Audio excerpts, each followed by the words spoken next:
Okay, we are recording. Mina, I can see your sweet face. Can you see the screen? I can. Okay, can you see it well enough that I don't have to, because when I blow it up to make a presentation, then the screen also gets blocked. Can you see it? Good. So I can. I just was able to zoom in and it didn't impact my zoom at all. Like I just literally took my fingers and made it bigger with that Perfect. way. Okay. Tonight, I want to talk about growing your brand. I know that for some people, we can get super, super caught up in like, oh, and you guys can raise your hand about this too. How many of you have ever seen somebody else on Instagram or Facebook and you're like, ugh, well, that girl has it all together. Like she's posting pictures, they're crisp, they're clean, they have all the filters, she has all the right content, and I can't grow because I'm not that person. Guys, I'm still laughing about this because people have thought that about me. I legit enrolled my kids in the wrong school. Nobody has it all together. Nobody does. And that can be part of your brand. The way that you create a credible brand is by staying true to who you are every single time. When you know who you are and you believe in yourself, like I always want to be growing, right? But I love who I am. And I'm not afraid for people to see that. Like I am 1000% sure that people watched like I'm still laughing, clearly. Somebody watched that video today and they were like, she's crazy. I don't care. I mean, I do. I'm human. Like I care what people think about me. But if I'm not your cup of tea, I'm not your cup of tea. I don't have to be everybody's cup of tea, right? So I want you to know who you are. And we're going to go through this just a little bit. You can write some of these down, but personality tests are huge for me. If you guys don't know this about me, my degrees in college were education and psychology. I thought for sure I was going to be a school psychologist someday. That's where I thought I was headed. And then, well, here I am, not a school psychologist and could not be happier. But Strength Finder, these are personality tests that you can get. There are free options if you go to Pinterest, if you go to Google. Strength Finder, I love it. I actually have it here all the time with me. Strength Finder 2.0. It will list your strengths and it lists them in order of where you are the strongest. And here's the thing, guys. It is like, I'm not going to get the exact number the right way, but it is like 1 in like 6 million. The odds of you lining up the exact way as somebody else does for your strengths. Why do I think that is important? No one else is you. You have a story, you have a brand, you have strengths to bring to the table every single day in this.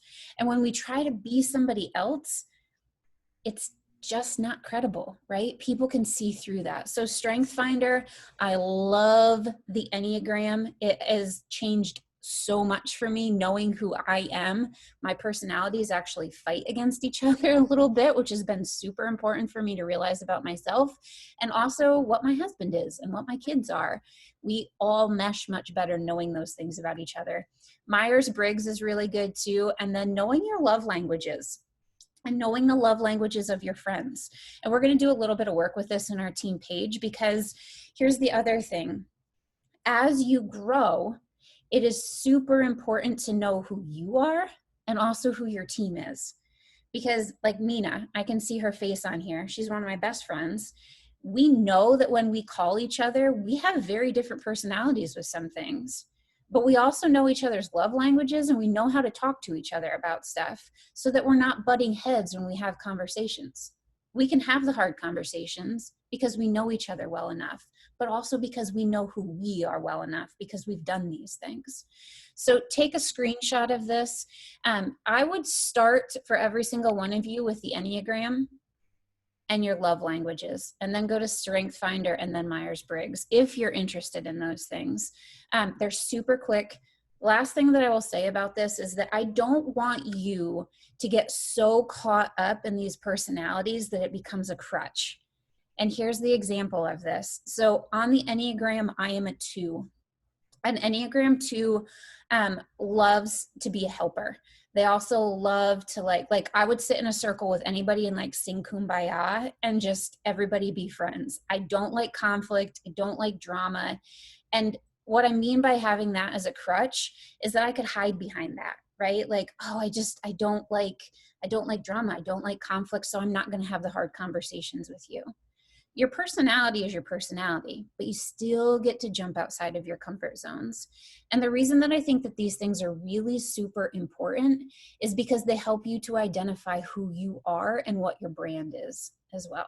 So take a screenshot of those, and we're going to do some work on those in our team page too.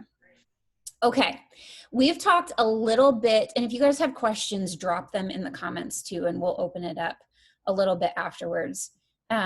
Because I know that some people have to get off. But what I want every single one of you to do, number one, I want you to live your passions out loud.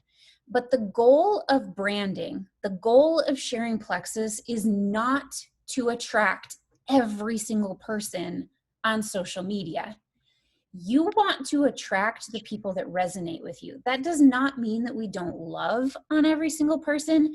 That does not mean that some people are going to be attracted to our brand that maybe we wouldn't normally do things with. That's not this. But you don't want to be reaching out. Like, here's the thing. I'm a 36-year-old mom of 3. I live on a dairy farm. I'm not super fashion forward. Like, there are things that I don't have about me necessarily, if that makes sense. I probably am not going to attract a 19 or 20-year-old millennial to my page because we don't have a lot of common, right? But if I spend all of my time trying to attract a 19 or 20-year-old person, I'm going to miss out on all the other people that could really be attracted to what I do. So the reason that I have these 3 pictures here is because I want you to identify your passions. And if you could spend your day doing anything, like if time was not an option, if money was not necessarily an option, what would you be doing? That's part of your brand, right? If you love cooking, sharing cooking recipes with people, adding value back to your page. I love traveling. I am a complete wanderlust. So part of that for me is sharing things like that with people. I have learned to love exercising. If that's you, you can give like Wendy. She has a page where she shares all of her exercising tips, right? You find you, and then that's what you share on your social media page. If you go to your social media page, and this is why we did this little activity last week, and all of your posts are Plexus, guess what? At the end of the day, people are going to know that you just share Plexus. And if they don't think that they need Plexus, that's not adding value to them. They probably aren't going at the end of the day to be like, oh, what's Bree doing? Well, if they don't think they need Plexus, they're not going to go check out my page if that's the only thing that I'm offering. But if they know I'm super obsessed with cooking and I always share good recipes and they need a meal at the end of the day, guess what they're going to do? They're going to go to my social media page and they're going to take a look and see what I'm doing. Or if I create, that's not me. I don't like cooking, so that's not a good example for me. But there was a time where I tried because I saw somebody sharing lots and lots of cooking stuff, and I tried to be like that because she was getting a huge influx of people on her Instagram page. And so I tried to share recipes, and guess what? I was completely stressed out by it. It was not me. So find those things. Like if after this is over, if you just close your eyes, the things that you love, is it crafting? Is it, doing fun things with your kids, finding quick day trips? Is it couponing? Like whatever it is, and then add value to your audience. At the end of the day, you want people to be like, man, I didn't see a post from Hannah today. I didn't see a post from Sabrina today. I want to go and look at her page.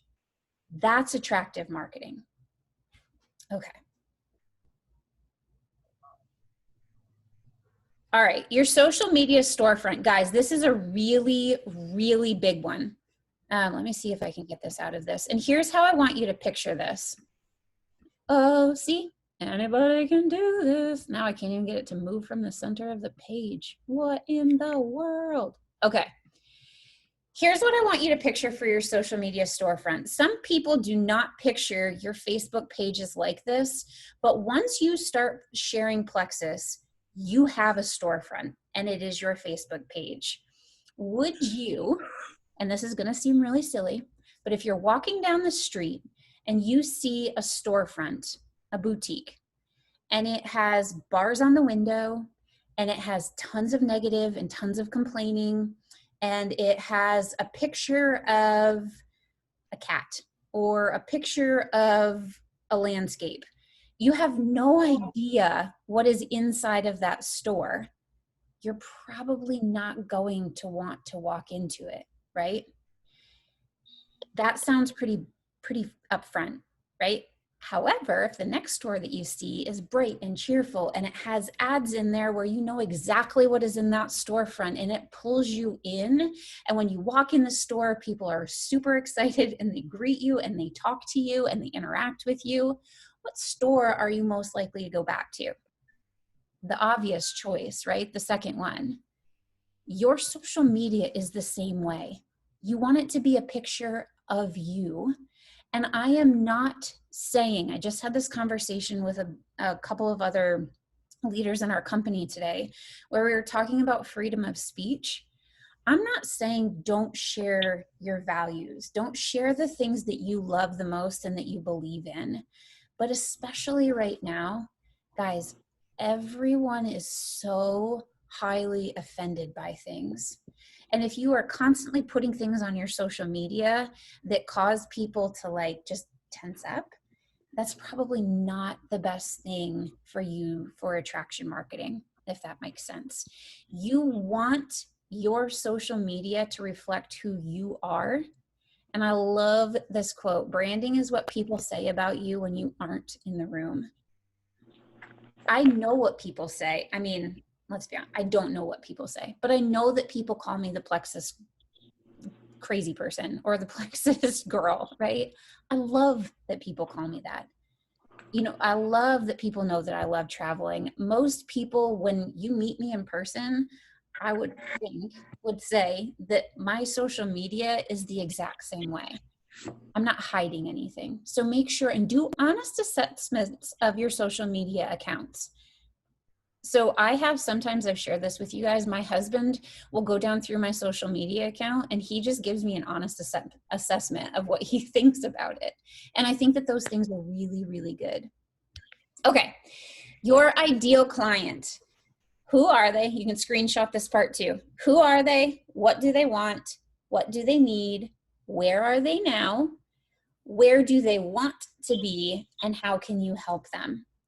Your ideal client is that person that you want to reach out to on Facebook. So that example that I gave, my ideal client isn't a 19-year-old millennial that's in college and has this amazing social media account. Would I love to attract a 19-year-old social media influencer? Yes, because they're flying through the company right now. But if I spend all of my time trying to do that, I'm not being true to who I am. So my ideal client is a 30-something mom or dad that wants to be healthy and live in the moments with their kids and is goal-oriented, that wants this too, right? That is forward thinking. And the more specific that you can be about that, and then you start posting to that person. That's what branding and growing is all about. So if you can screenshot that too, because we're going to do some work around that. Oh, here, you can hold it there so that you can. Okay. Okay. Your marketing funnel. I posted about this in our group, and I know it's already 20 after 9, but your marketing funnel, and this is where sometimes when all of you guys that raised your hands where you feel like you're a little bit dry, if you will, with the people that you're reaching out to, and complete disclosure, I am here right now. When I was thinking about people that I wanted to send samples to, I only had about 4 or 5 people. And what that means is that my funnel is not full enough. that I have not been getting more people onto my social media platform. So on one side, you'll see where it says your platform. That's your branding. So once you identify your branding and you plan your content, it's all about adding value and getting people on your social media. You always want to be bringing new people in, right? You always want new people walking into your storefront because not everybody's going to buy something, and that's okay. You can still add value to them with your other things and keeping them in that funnel. But if you are not adding value to people and getting more people in your social media accounts, then you're not going to keep growing. So a couple of ways that I know that some of you guys do this and ways that I do this too. One really obvious one, or maybe I shouldn't say obvious because it wasn't obvious to me at first, but that button where it says add friend, and it gives you people that you have mutual friends with. Click on that to see who the mutual friends are. If it's filled with lots of other Plexus people, that's probably not somebody that you want to add. But if it's filled with people that may be mutual friends that you went to high school with or that you work with, if you work in corporate America still, those are people that you want to add to your funnel.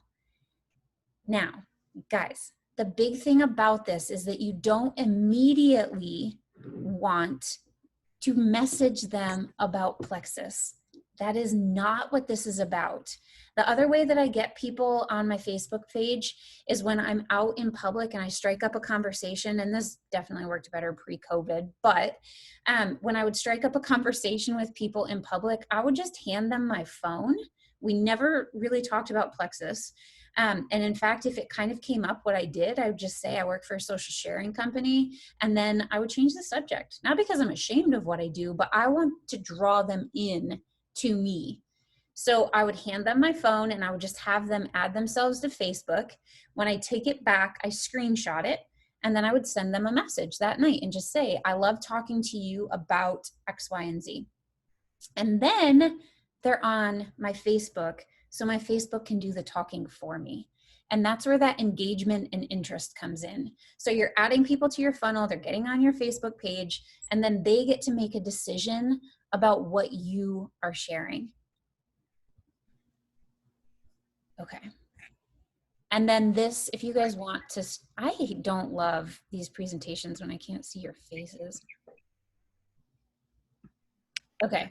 If you guys want to screenshot this part, this kind of brings it in a little bit more too with the marketing funnel.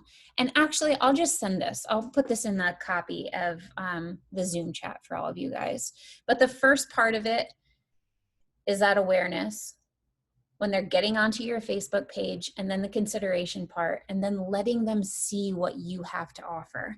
And the more that you can share and add value to people, the more they're going to come in and they're going to check out and want to be part of what you're doing. And then that's when they end up ordering from you. But if you're not putting people into that funnel and constantly growing your Facebook, and y'all, you can. We've had people that have gone to the top in this company that have started with 100 Facebook friends. So do not use the excuse that you don't have enough people on your Facebook to be able to grow this business. The other way that a lot of people do this is joining those groups, right? So those things that you love the most, cooking groups, workout groups, whatever it is for you, there are hundreds of thousands of groups on Facebook that you can join to be a part of. And I can give you lots of tips on those too. You don't want to join a group that's really, really, really big. Oh, I don't know where that picture came from. You don't want to join a Facebook group that's really big because then you get lost. But if you join a Facebook group that has a couple thousand people in it, and then you engage with those people in there and then friend them and move them to your Facebook page, that's another way that you can add to your funnel. I'm going to open it up for questions because I know that that was really, really quick, but I know that this is something that a lot of people are having questions about and kind of in the stages right now. But I do want to leave you with this. People do not buy what you do. They buy why you do it. If you are constantly just putting up a Plexus picture of your pink drink and saying that you love your pink drink, they're not going to necessarily buy it, right?